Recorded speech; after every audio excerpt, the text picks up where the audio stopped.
All right, welcome in to the Bobby Carpenter Show, and it's Wednesday, and that means it's our guy, Aaron James Hawk, is going to be joining us here, and pretty stoked to have him on. As always, there he is, ready to go, ready to rock, and looking sharp.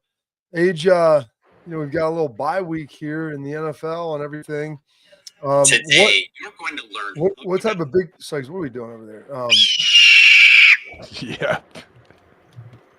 Just one? No, there's another one. There's another one. Come on, YouTube. I mean, it's on demand. Let's go. Yeah. They don't teach you that in broadcasting school, Bob. Exactly. Yeah. When your co-host fires out an app-based hawk screech, and it maybe doesn't fire quite on the right time. Yeah, that we didn't go over that on the broadcast boot camp, if you will, Age.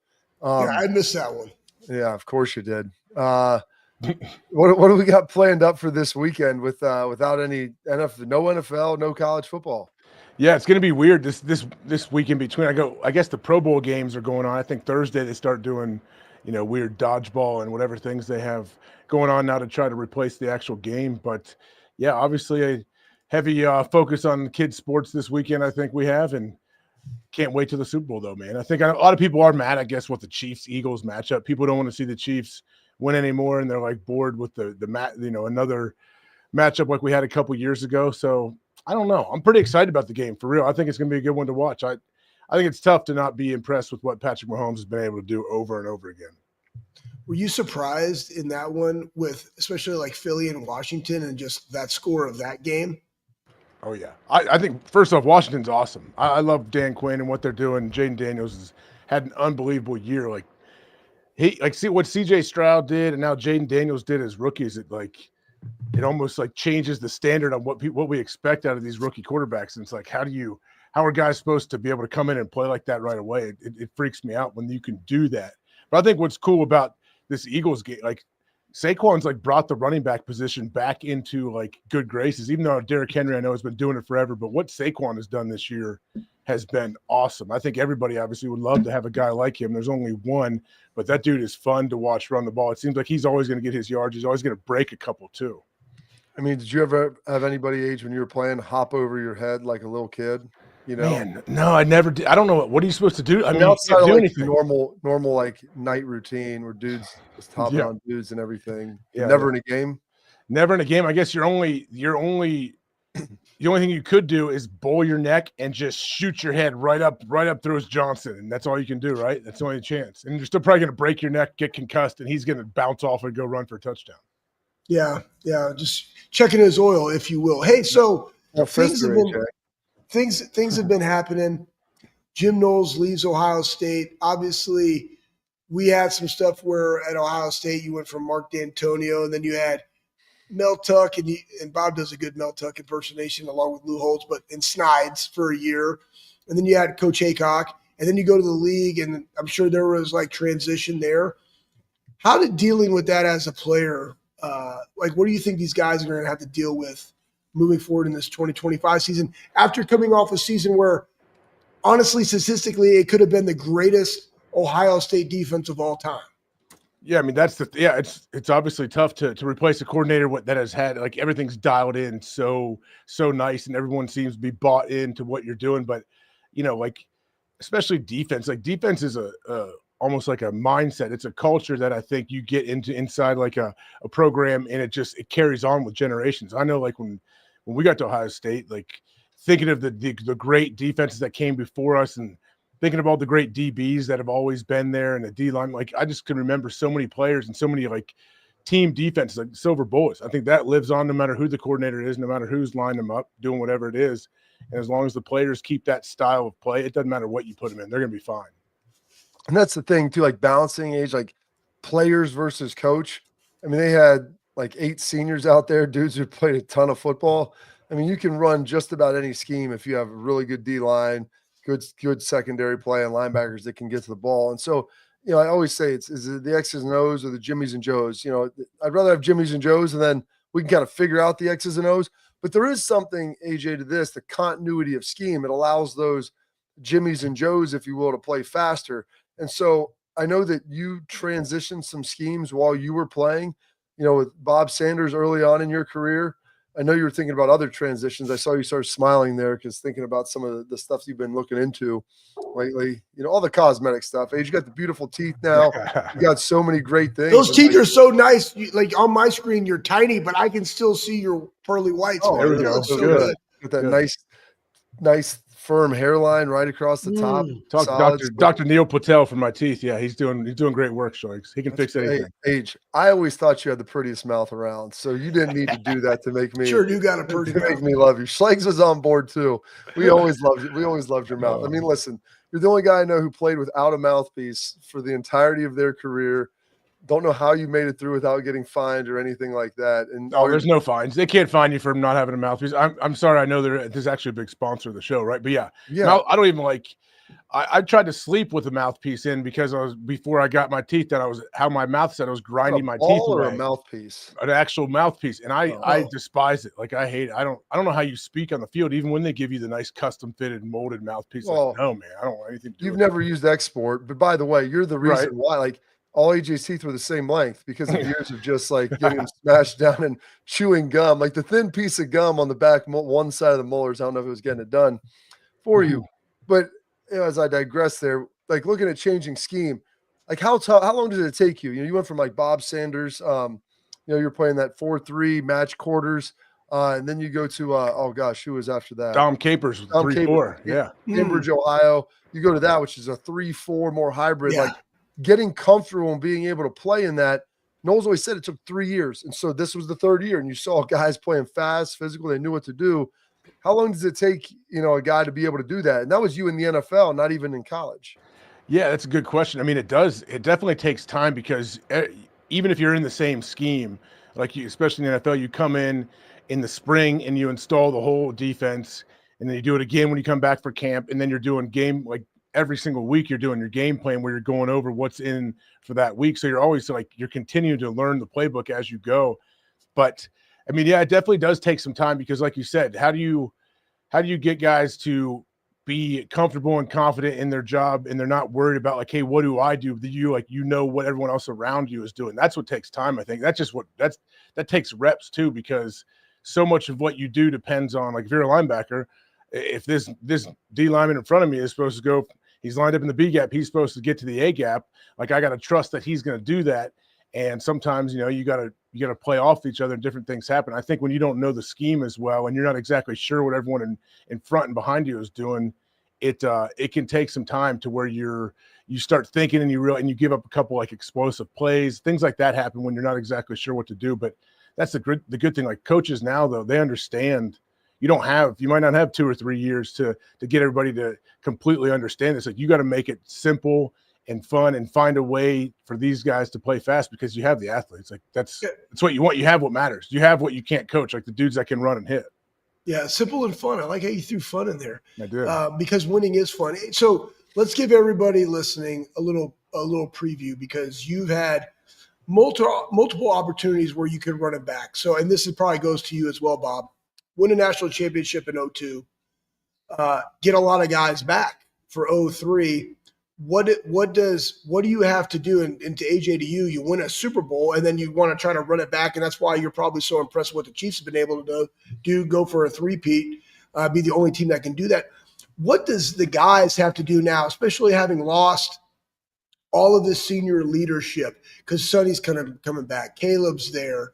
You have a bunch of guys that are coming back, but you have a lot of young guys too. What does that off season and that spring ball need to look like so you can be able to have success in the next season, so you can potentially run it back?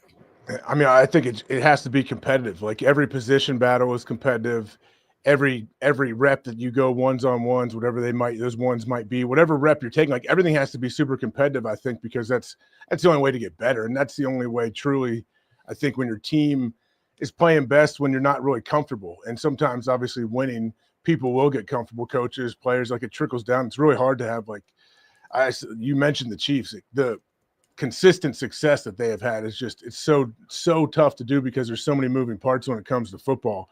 But I think the good thing is that you have a bunch of young guys that are going to want to come in. They're going to want to, let people know that, like, this is my job. Like, I deserve to be here. I deserve to be on this roster. I think that's a good thing about having so much talent on a roster is like, hey, if I take a day off, that I don't want the coach to see what it looks like when I'm not in here, because the guy behind me is some 5-star stud who's going to take my gig, and I'm going to be entering the transfer portal. Like, I think that competition is huge, and it makes any team better.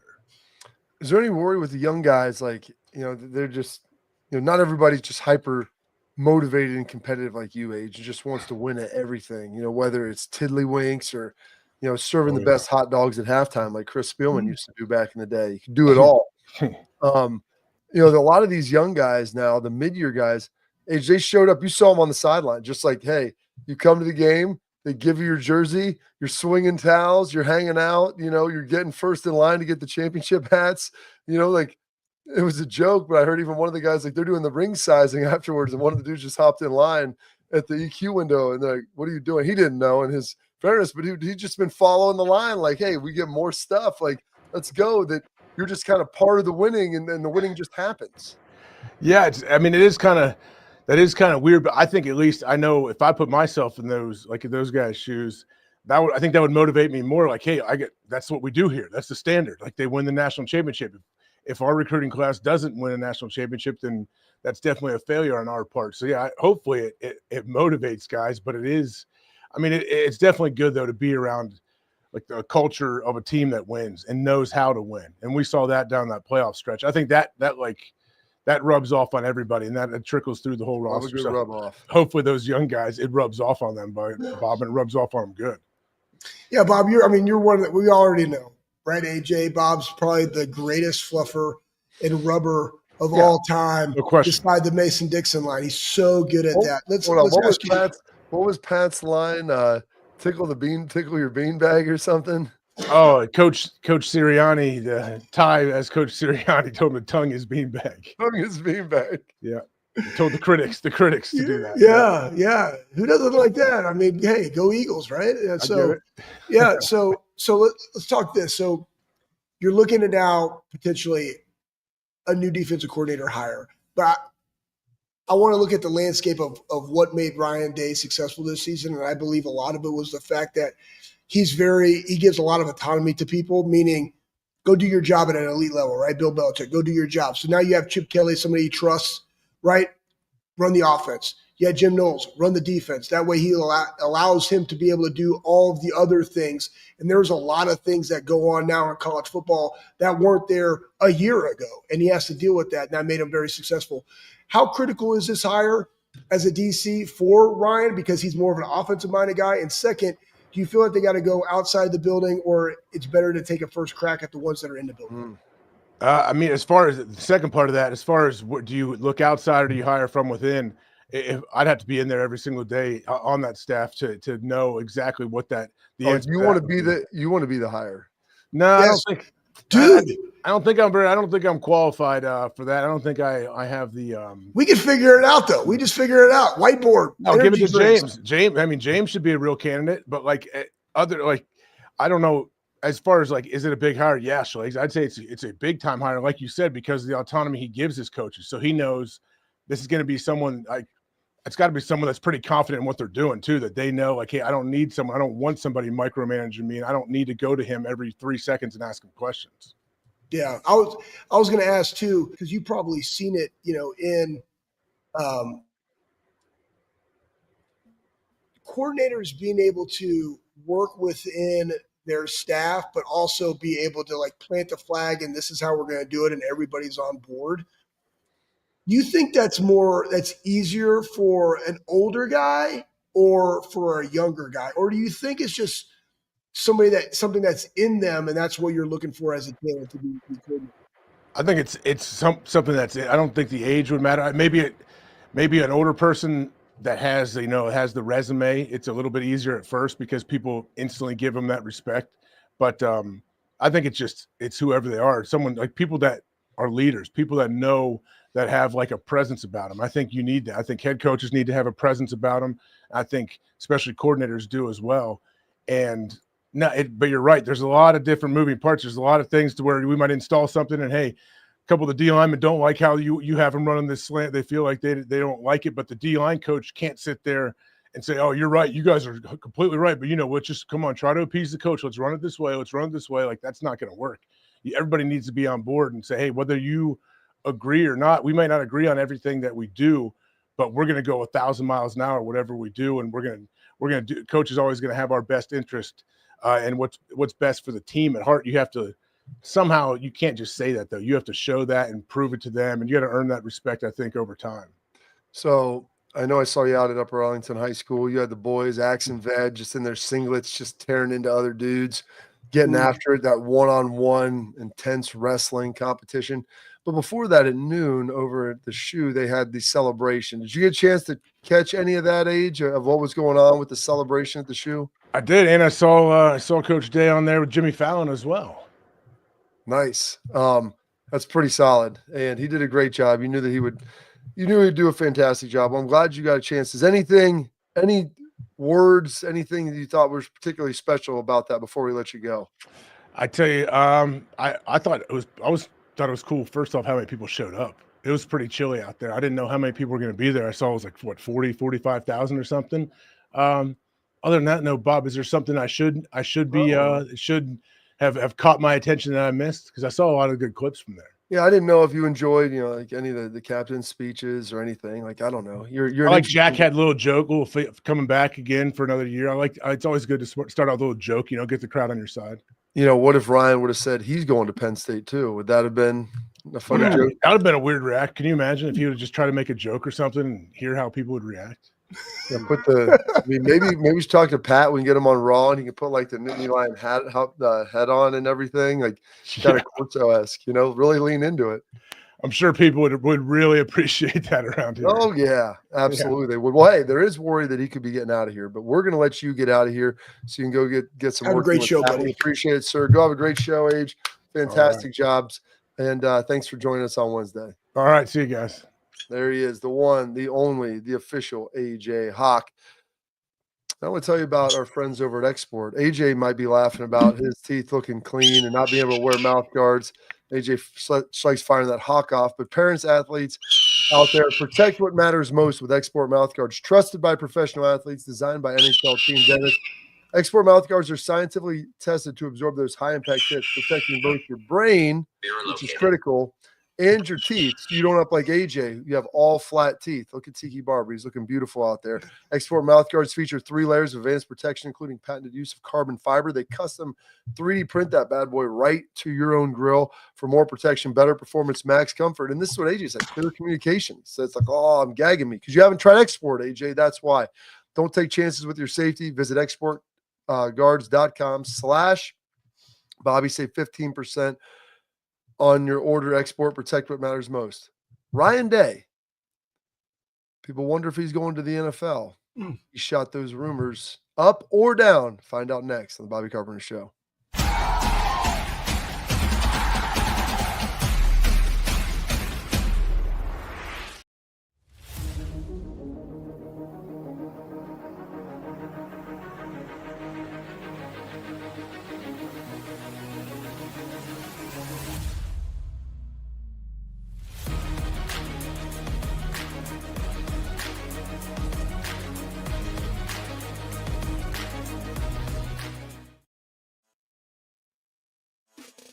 Welcome to Big Play, the fastest growing sports media company in America. I'm gonna keep it straight with you. The reason you should watch our show is because I look good, baby. Come get some! Join our millions of fans for live sports talk shows hosted by the top former athletes and sports personalities in the industry. Ohio, it's my home state. Obviously, I'm a diehard Cleveland sports fan. Watch what you want, where you want, when you want. Welcome to Big Play. Make sure you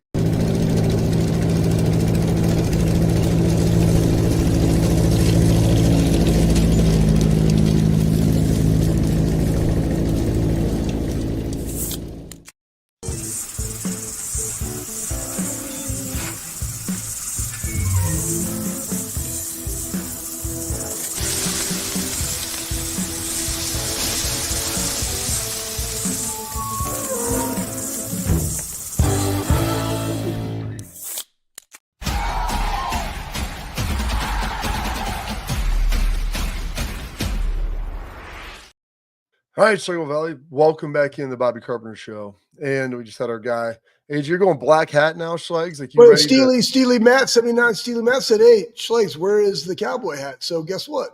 But I always Put it on. envisioned you as more of a white hat dude. It's the winter, Bob. What And does that mean? I just wear a black hat. Now, maybe as it gets a little warmer, I could put on a gray one, like a silver belly. But I and feel then like Schlegs, the black hat is like the bad guy. I've always kind of envisioned you as the good guy. I'm yeah. the good guy. You're the protagonist in this show, not the antagonist. That's okay. So you gotta have a dark side to everybody. And plus my wife likes it when I wear black.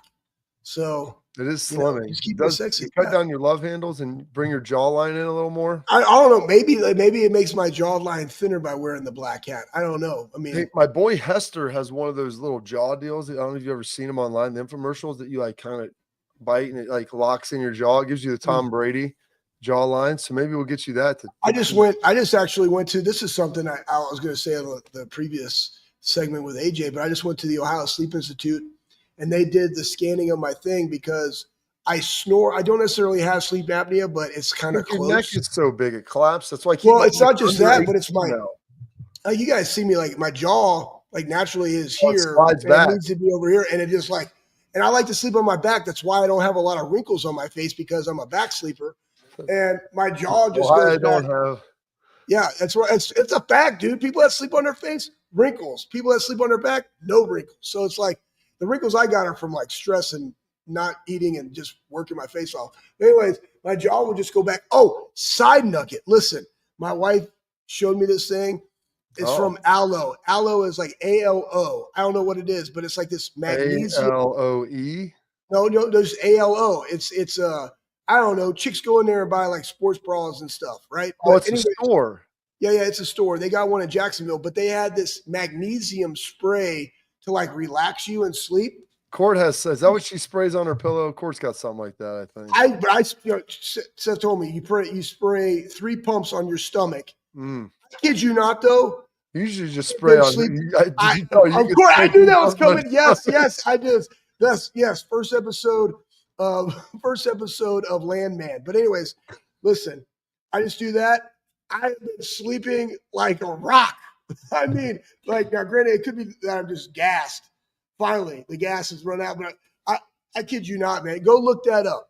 Go look at ALO magnesium spray, and then sleep on your back if you don't want wrinkles like that. So, but Ohio, I got to go get my retainer, and it's like it moves your jawline up and holds it in place while you're sleeping. I'll give feedback. I got to go pick it up sometime this week. Okay. Well, you let me know how that ultimately works, Schlegs. And listen, 3 pumps on the stomach, whatever it takes. I know you're the guy for the job, dude. So I really appreciate that. And not as good as Dick Bender wedding. Not as good as that. That was a whole nother deal, the Dick Bender wedding. But one of the real fears outside of the 3 pumps on the chest that you were talking about was Ryan Day. And like I was worried that Ryan Day Schlegs could leave Ohio State and go to the NFL, and just dip on out.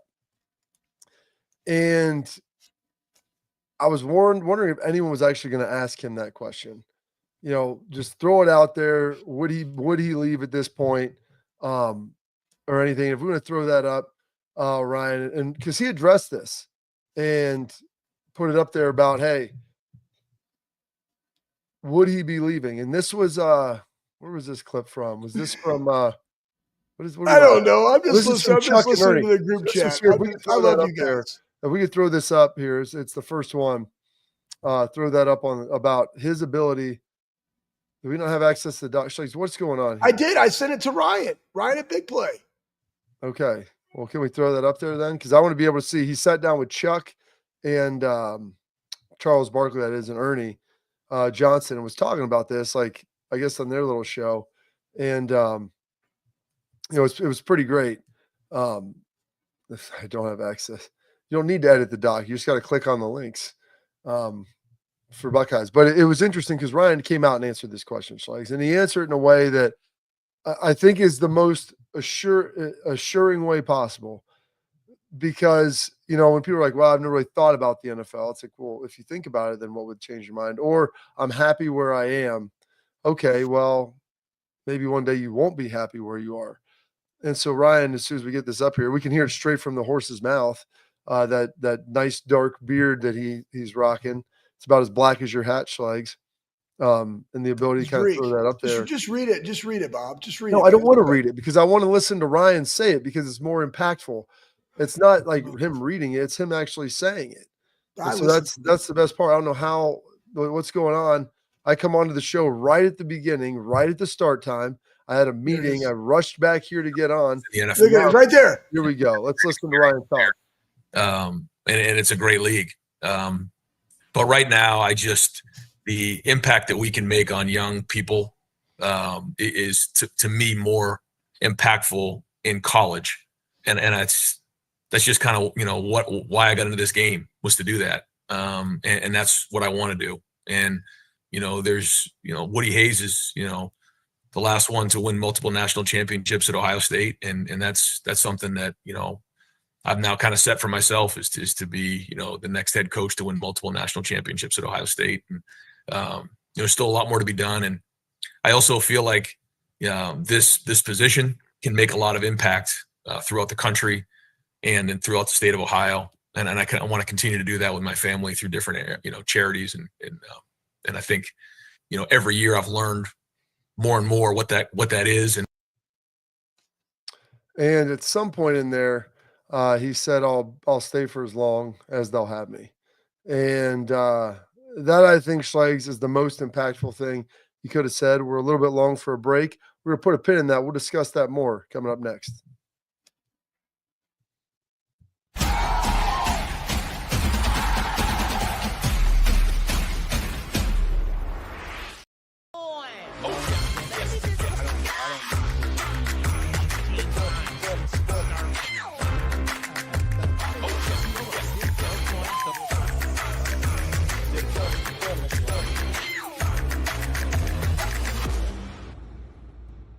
The Big Play Sports Network. Download the free app today to watch all of your favorite hosts on demand.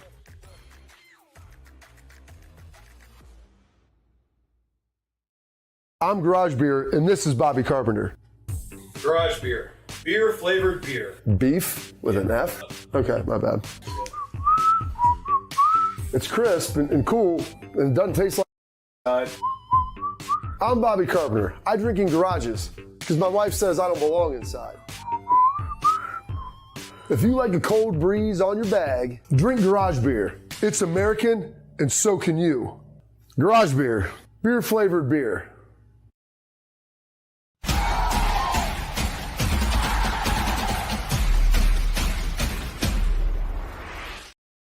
All right, welcome back in the Bobby Carpenter Show, Schlegs. We're trying to figure this out.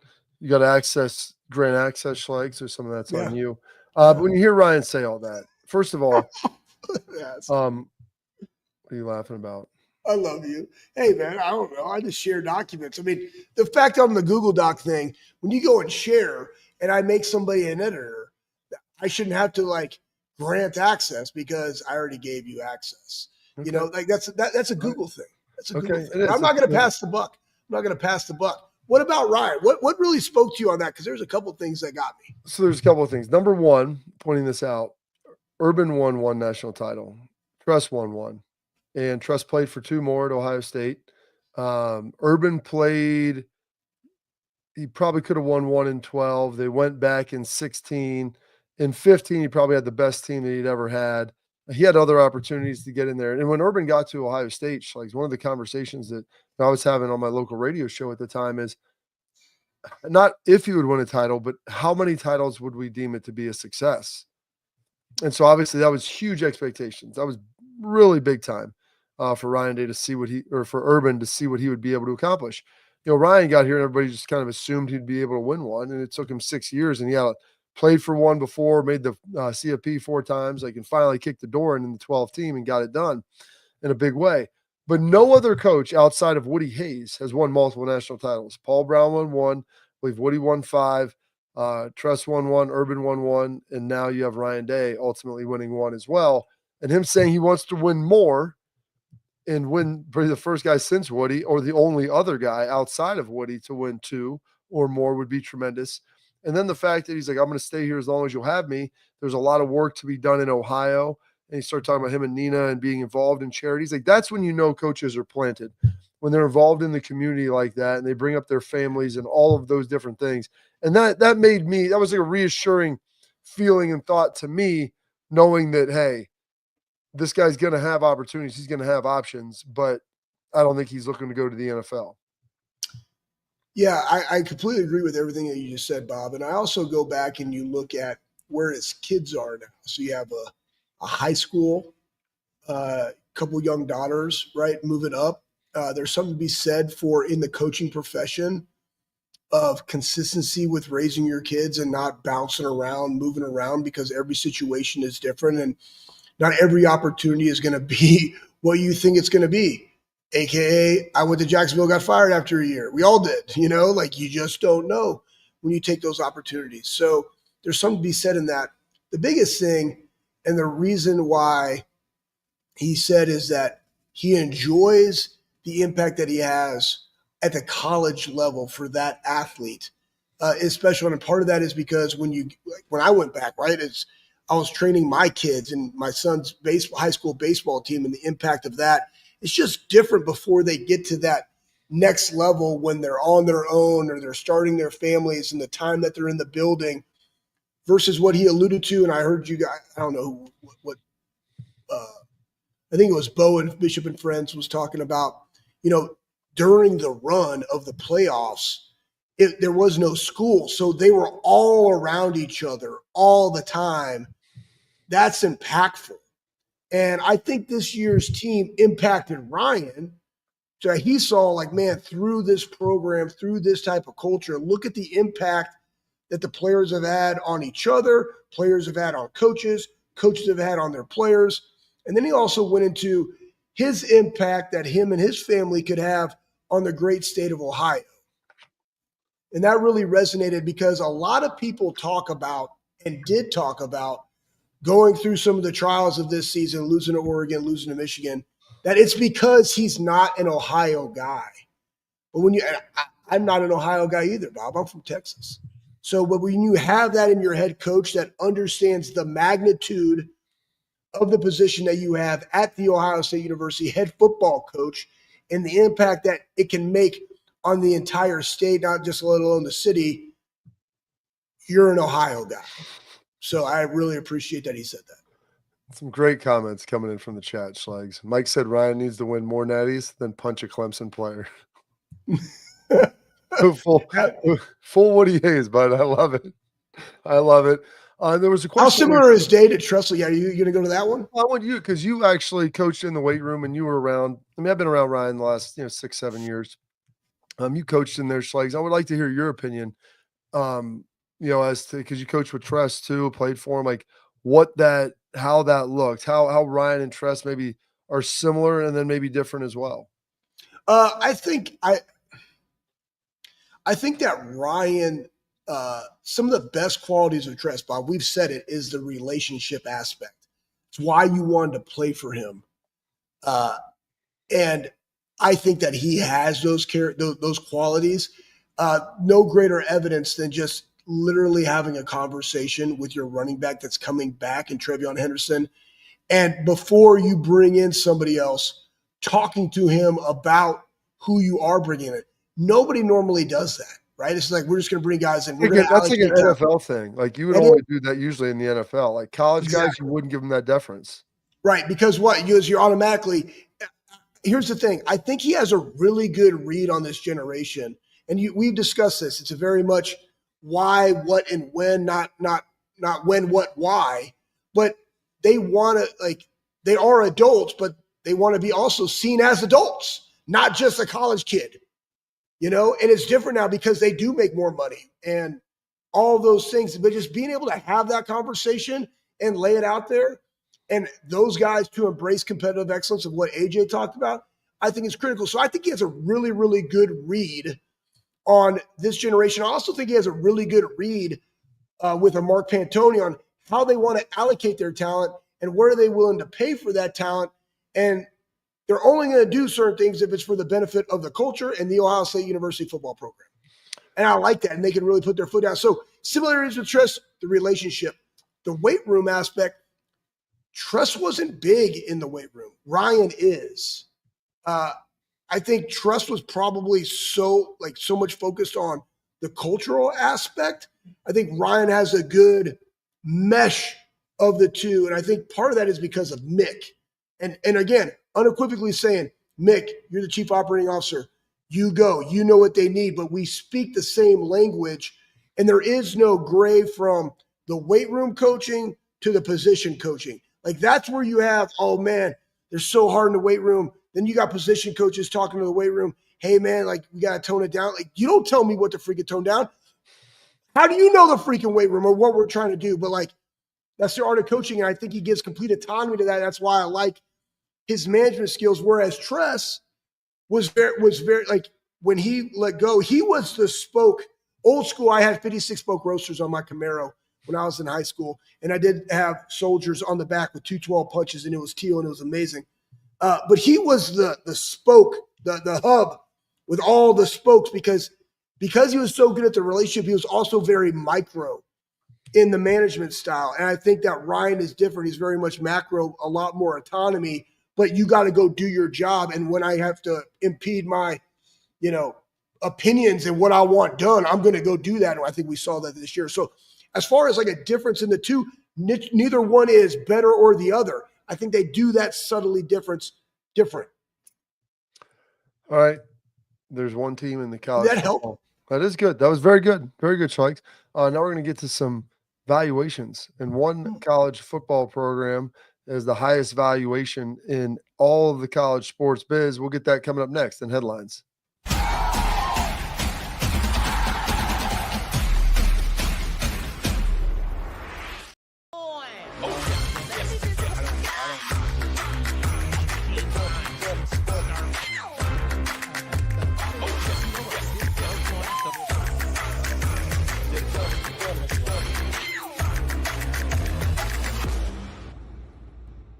The Big Play Sports Network. Download the free app today to watch all of your favorite hosts on demand.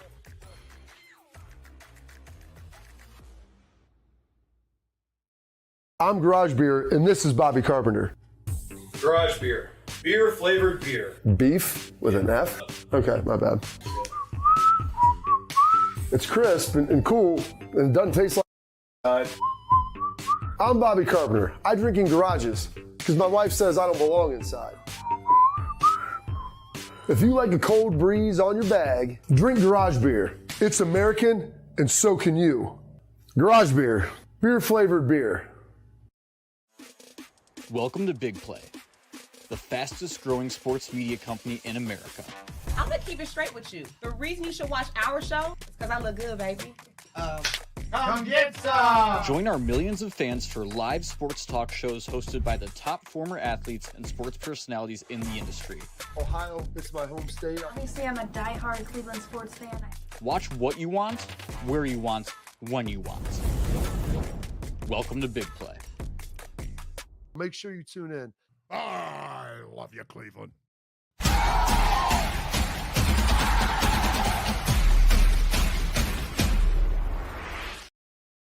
All right, Schleiks, now it's time for our headlines.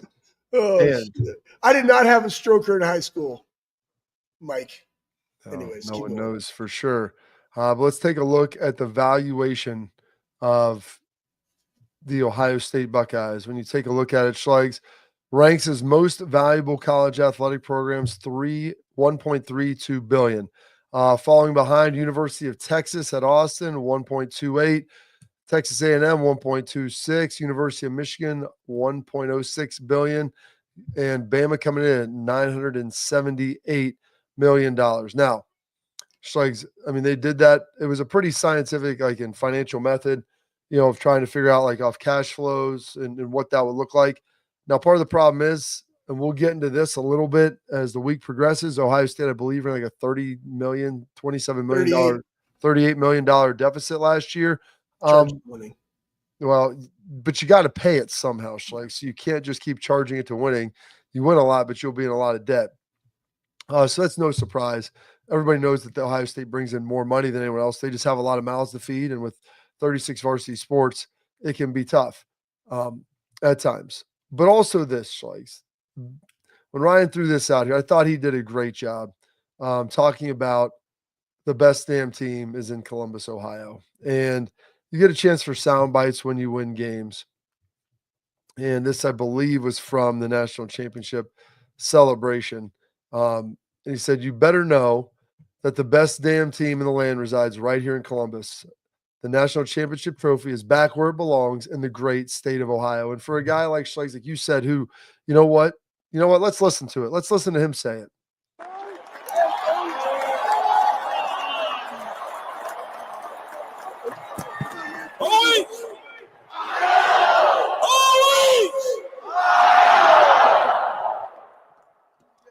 Man, that never sounded any better than today.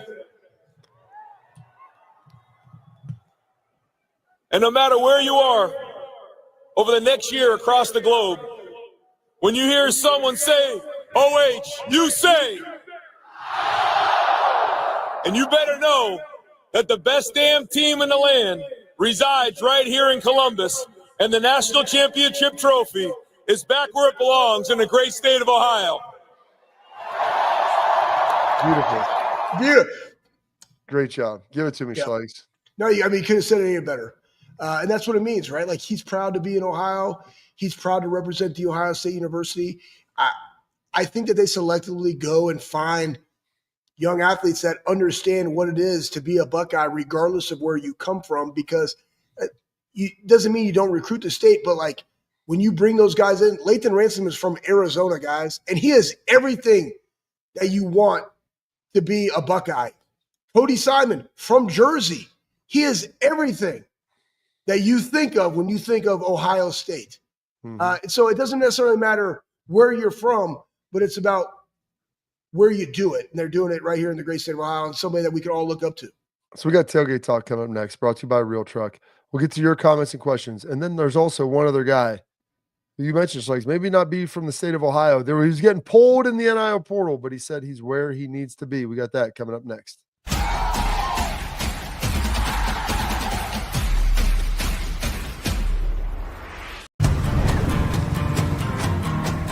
Building a home for the people who are worth it. Stepping out, throwing in a line, and dropping the tailgate for a picnic.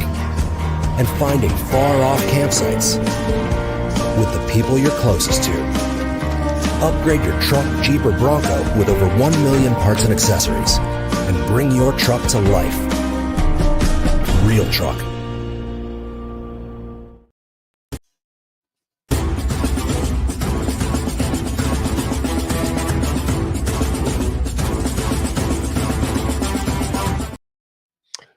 All right, Schlegs, and here we go. It's our guy, Carnell Tate. He knows where he needs to be. There's a lot of suitors out there, Schlegs, trying to lure him in the transfer portal. And as we get to our before we get to that, this is Tailgate Talk brought to you by our friends at Real Truck. Go to realtruck.com, outfit your truck, Jeep, Bronco, whatever it may be.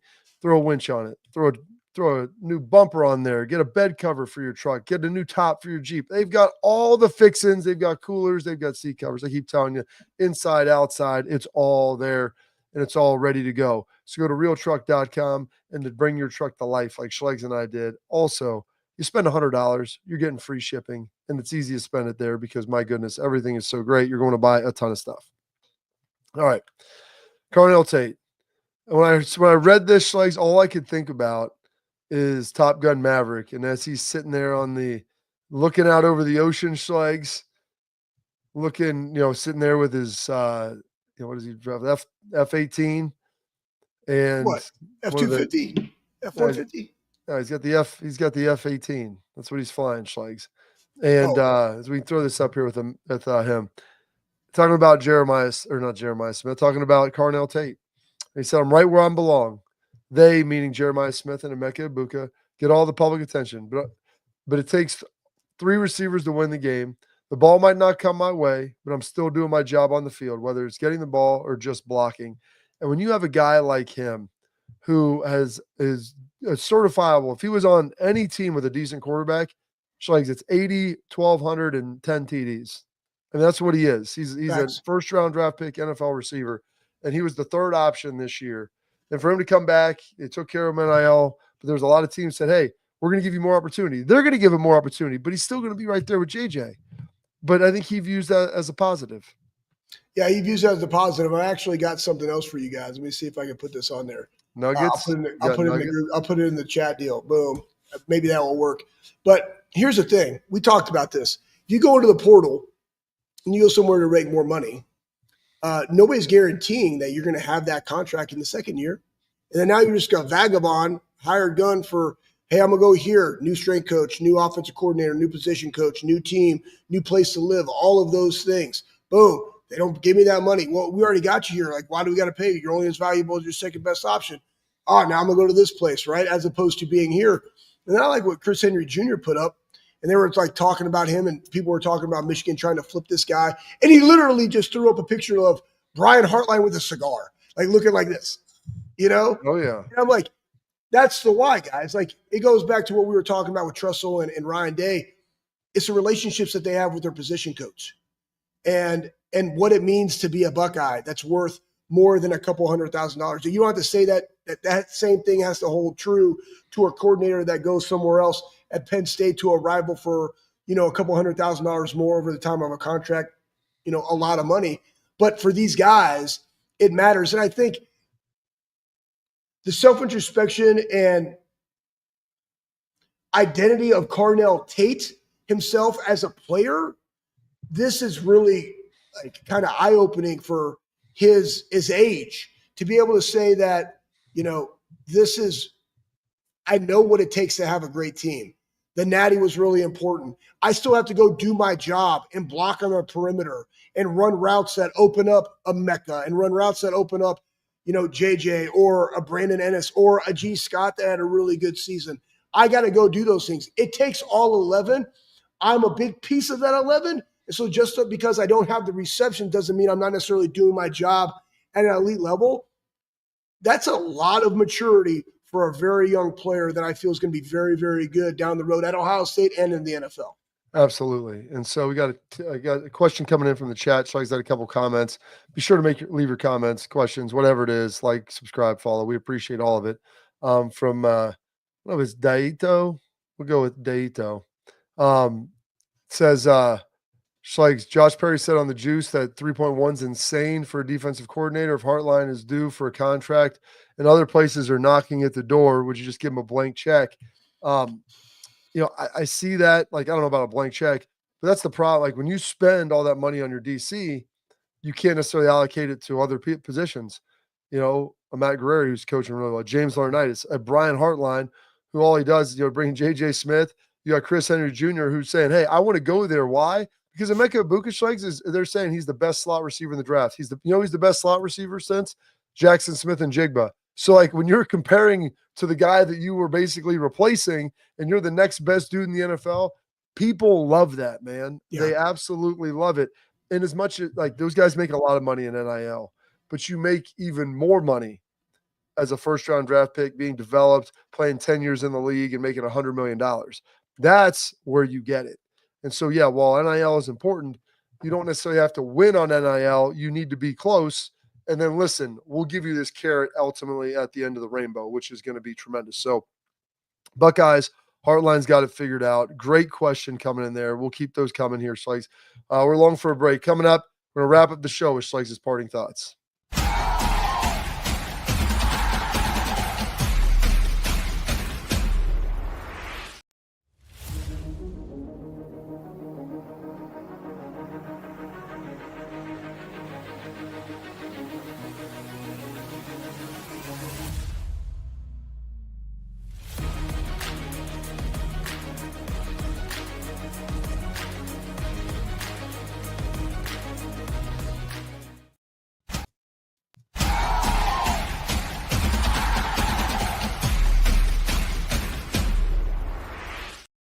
All right, Schlegs, your favorite time of the day. The floor is yours, sir.